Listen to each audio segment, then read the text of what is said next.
I think you may Wait, have a does that virus mean on your Mac. does I that mean think that it's we're Ebola. compatible with computers now? I don't know. I mean, you are part robot, so. Oh, I am. Dang it! I can get both kinds of viruses.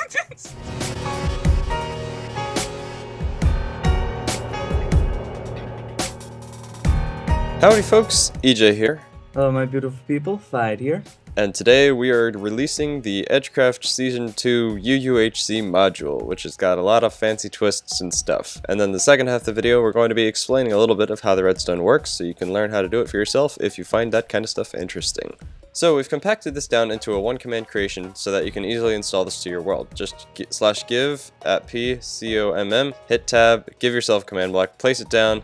Now you need to paste in the very long command in the description, and it should spawn a ginormous long chain command block thing that automatically kicks Fyid from the game because it's such a long command.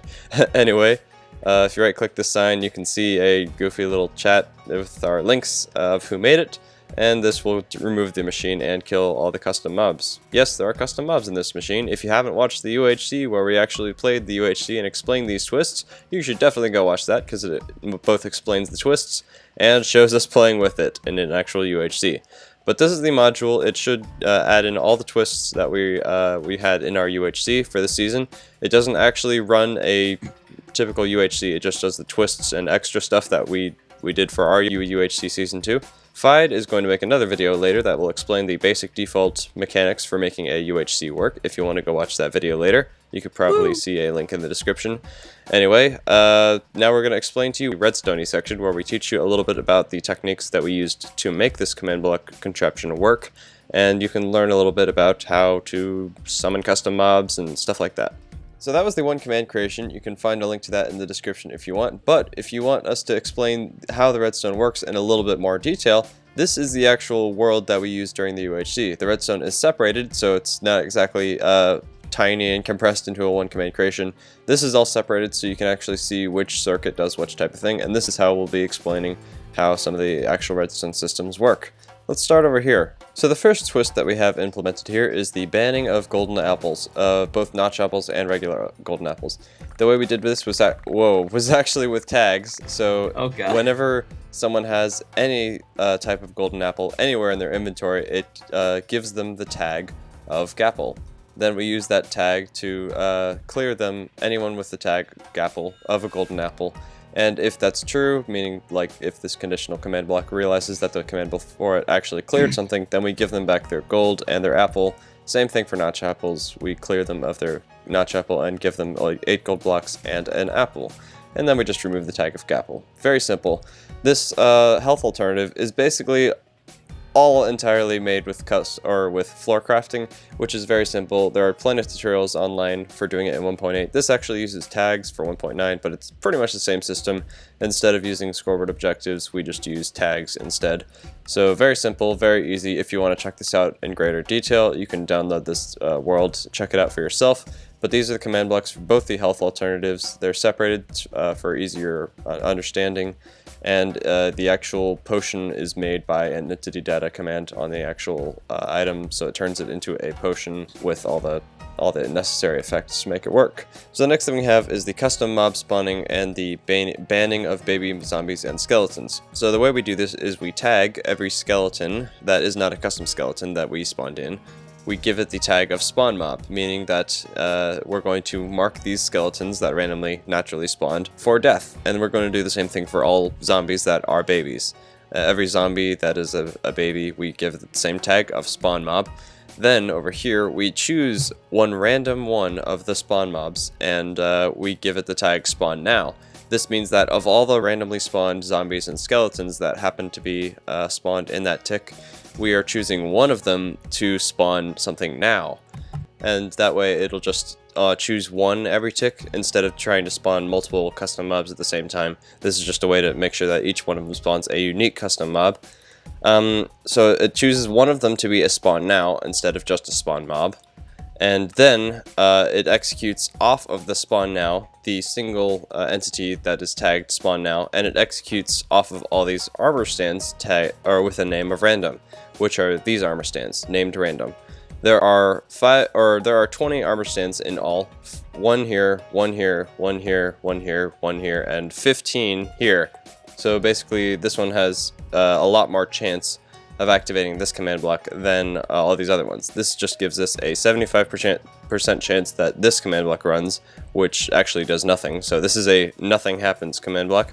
And then all the rest of these spawn one of the custom mobs. This gives us a 5% chance of these custom mobs spawning and a 75% chance of nothing happening, just to make things a little bit more balanced and we don't have too many custom mobs being spawned, because some of these custom mobs are pretty hard to fight. But basically it executes off of the armor stands to set block stone, and then it sets a redstone block at a random one of them. And since there are 15 armor stands here, one of those 15 is a lot more likely to be picked than one of these 5. So it'll set the redstone block here, meaning that this chain command block is lucky enough to be chosen as the one who actually gets the redstone that it needs, because all these needs redstone. And then when the redstone signal gets passed from these chain command blocks through here, only one of these chain command blocks is activated at a time. And then finally, the next time we go through this cycle, it teleports the one armor or the one entity called spawn now down to the void, and then it kills them in the void just so they don't spawn any more custom mobs down there.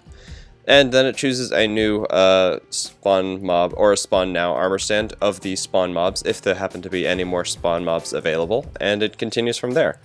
Hopefully that makes sense, because it's a little bit of a complicated system, but it does work and it's pretty reliable. I actually really enjoyed making this because it was kind of clever, kind of cool, and it works flawlessly. Every time a skeleton or baby zombie spawns, there is a 25% chance that it'll be a custom mob and a 75% chance that absolutely nothing will happen.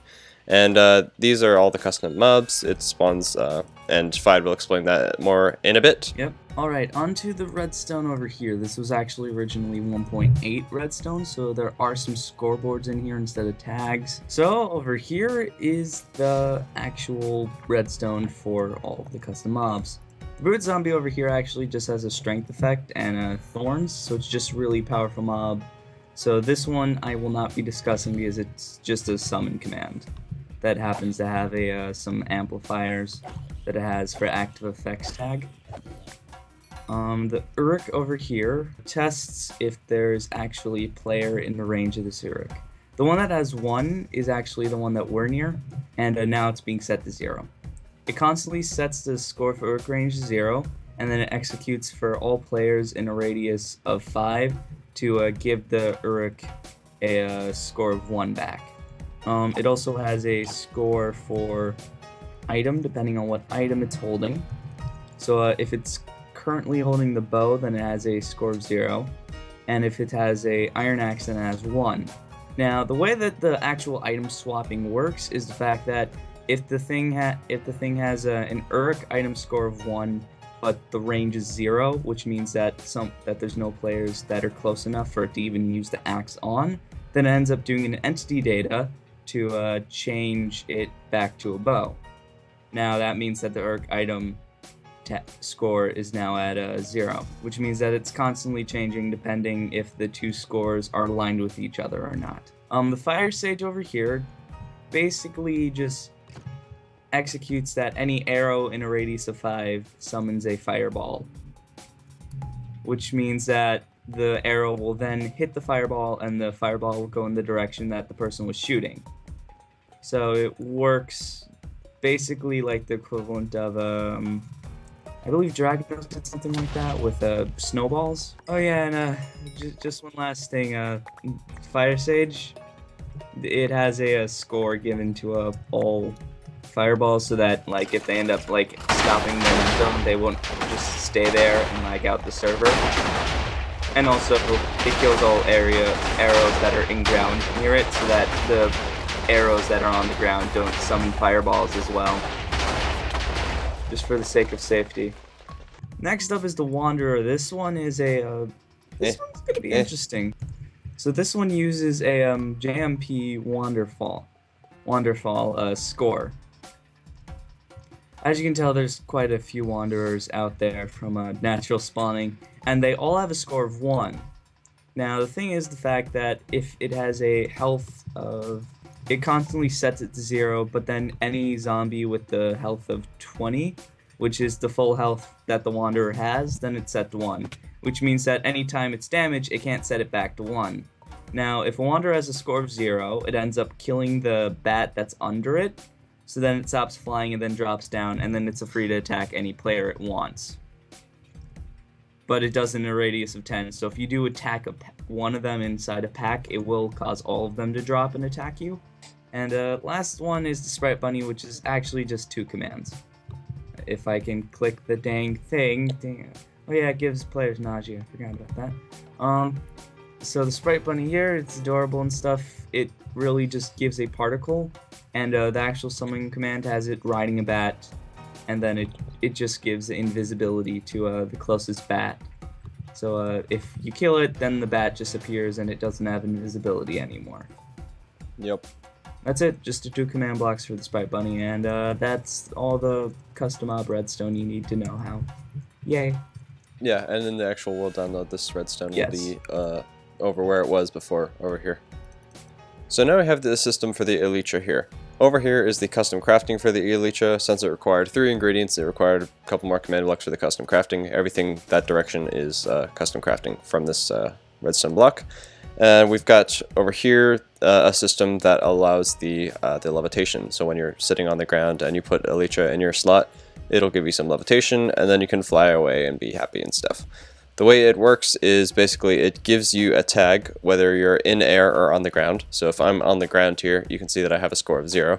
When I jump and I'm in the air, I get a score of 1, or if I'm flying around, I get an in-air score.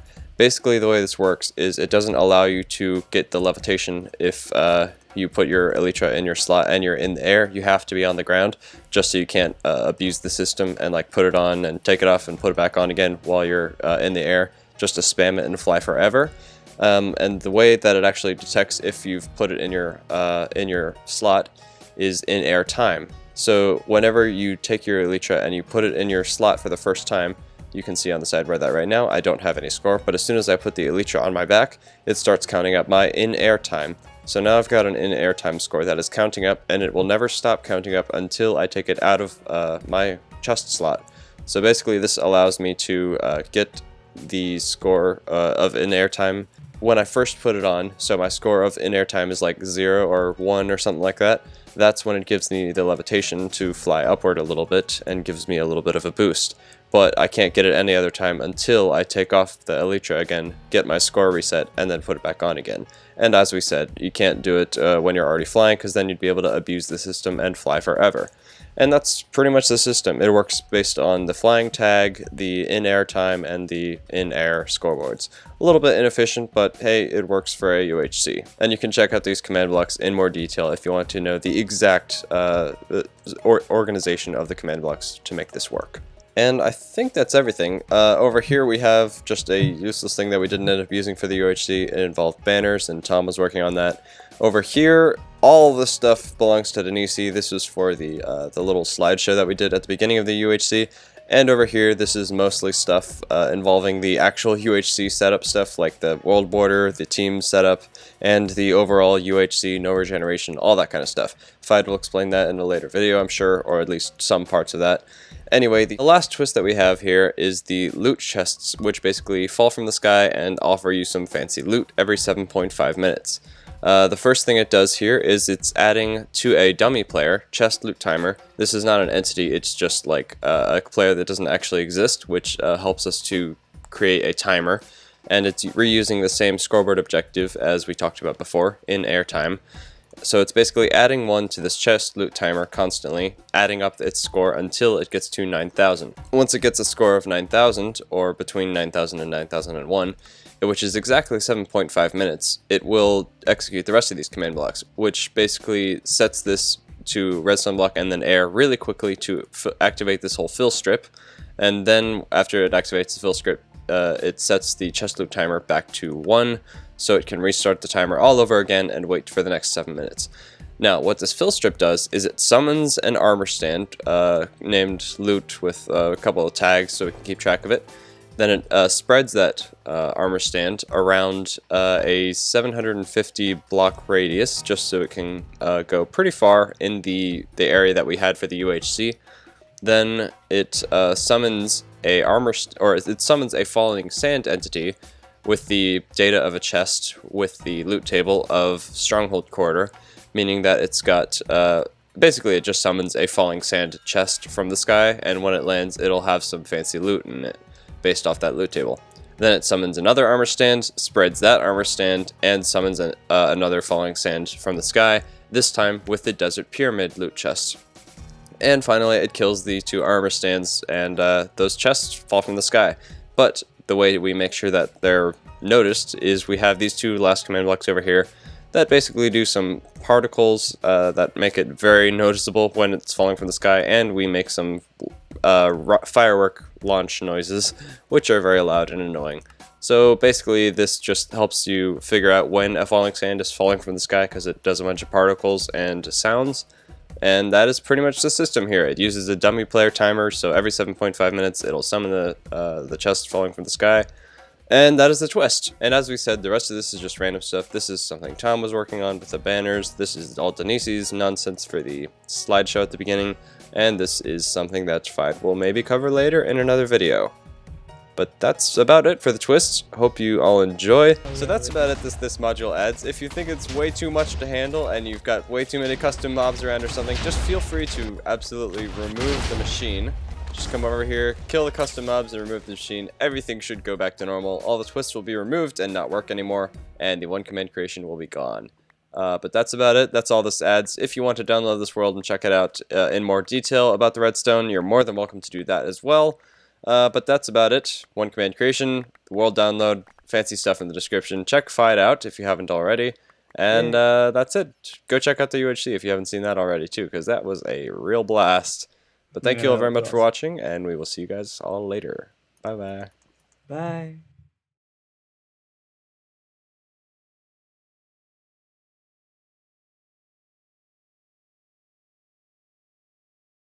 One-fourth of the time, it spawns something truly terrifying.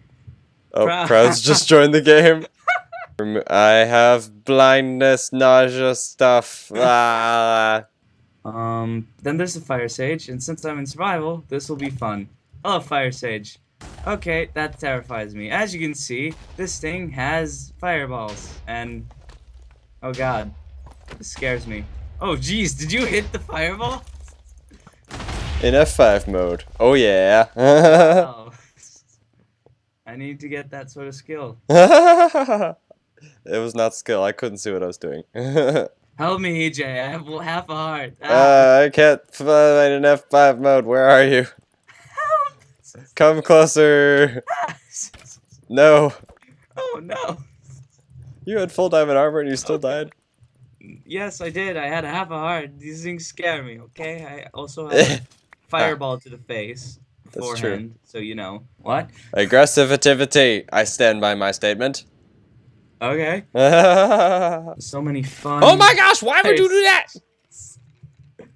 Well, only one thing to do logically. Oh god. Oh god. Back into the action. I did it. I killed them all. I did it. Oh my gosh. That's enough. That's enough. That's way. Oh my gosh, there are so many wanderers. Look at the sky. Oh, Jesus. Okay, let's just be like game mode 1 and just not move as like all of the lagginess is behind us. And you know, I think there's only one way to end this.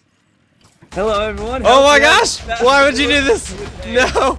No! Oh my gosh! Oh god! Find out! Sue! Oh god, I'm dying! Oh god! I didn't get to, you know, be in the finale and stuff, so... oh... Not even gonna question what just happened. Every single entity summoned a piece of prime TNT. What just happened? What was that? Are you constantly summoning TNT in every entity? Maybe. Worst I pressed it. plan. The thing is, I pressed a button, so this is how bad it is already. This is the worst plan ever. Oh really? I think I have a good plan there. Leaving.